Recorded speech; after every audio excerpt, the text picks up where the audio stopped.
Pernahkah kalian membayangkan melihat T-Rex berjalan di depan mata, atau Brachiosaurus yang lehernya menjulang tinggi di kebun binatang? Sejak film Jurassic Park rilis, ide menghidupkan kembali dinosaurus selalu menjadi impian banyak orang. Tapi pertanyaannya, apakah ini benar-benar mungkin? Yuk kita bahas bareng-bareng.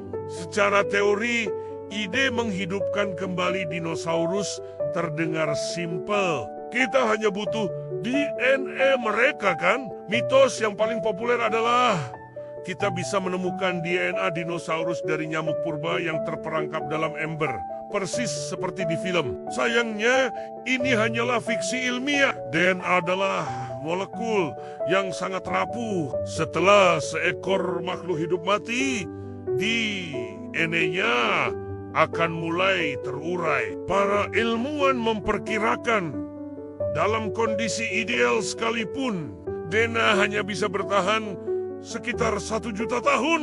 Sementara dinosaurus terakhir hidup sekitar 66 juta tahun yang lalu. Jadi bisa dibilang mustahil menemukan sepotong DNA dinosaurus yang utuh. Lalu bagaimana dengan cloning? Misalkan, secara ajaib kita menemukan DNA dinosaurus yang sempurna. Proses cloning membutuhkan sel telur dari spesies yang berkerabat dekat untuk menampung DNA tersebut dan rahim pengganti untuk mengandungnya. Masalahnya, kerabat terdekat dinosaurus yang masih hidup saat ini adalah burung dan buaya. Perbedaan genetik dan ukuran mereka terlalu jauh. Ibarat mencoba memasukkan data game PlayStation 5 ke konsol Nintendo. Dari tahun 80-an, sistemnya tidak akan cocok. Tapi para ilmuwan tidak menyerah begitu saja. Ada pendekatan lain yang lebih masuk akal, yaitu rekayasa genetika atau yang sering disebut de-extinction. Konsepnya bukan menciptakan dinosaurus asli, melainkan memodifikasi genom hewan yang ada sekarang untuk membuatnya mirip dinosaurus. Kandidat utamanya adalah ayam. Kenapa, Syam?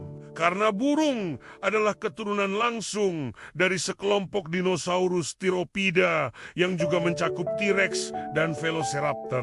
Prosesnya sangat rumit. Para ilmuwan akan mempelajari genom burung dan reptil, lalu mencoba mematikan gen-gen evolusi modern dan menghidupkan kembali ciri-ciri purba yang tersembunyi. Misalnya, mereka bisa mencoba merekayasa ayam agar menumbuhkan gigi, memiliki ekor panjang bertulang, dan mengubah sayapnya kembali menjadi lengan dengan cakar. Proyek ini sudah berjalan, dan beberapa kemajuan kecil telah dicapai, seperti eksperimen menumbuhkan moncong mirip dinosaurus pada embrio ayam. Hasilnya bukan dinosaurus asli, melainkan seekor Ayamosaurus. Seandainya kita berhasil, tantangan selanjutnya justru lebih besar. Dinosaurus hidup di dunia yang sangat berbeda. Komposisi,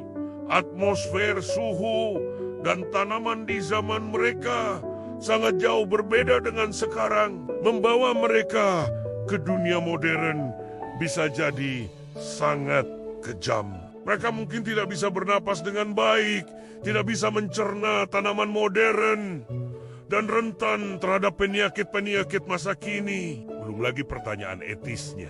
Apakah kita punya hak untuk menciptakan makhluk hidup hanya untuk hiburan atau rasa penasaran kita? Apa dampaknya bagi ekosistem kita saat ini jika mereka lepas ke alam liar? Jadi, kesimpulannya, bisakah kita menciptakan kembali dinosaurus seperti di film?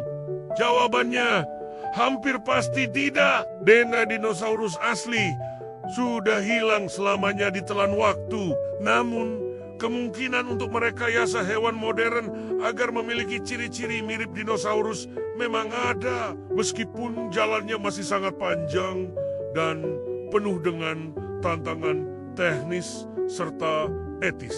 Impian melihat dinosaurus mungkin akan tetap menjadi impian, setidaknya untuk saat ini. Tapi siapa tahu, mungkin di masa depan, cicit kita bisa mengunjungi kebun binatang yang isinya adalah Ayamosaurus. Gimana menurut kalian? Apakah kita harus melanjutkan penelitian ini?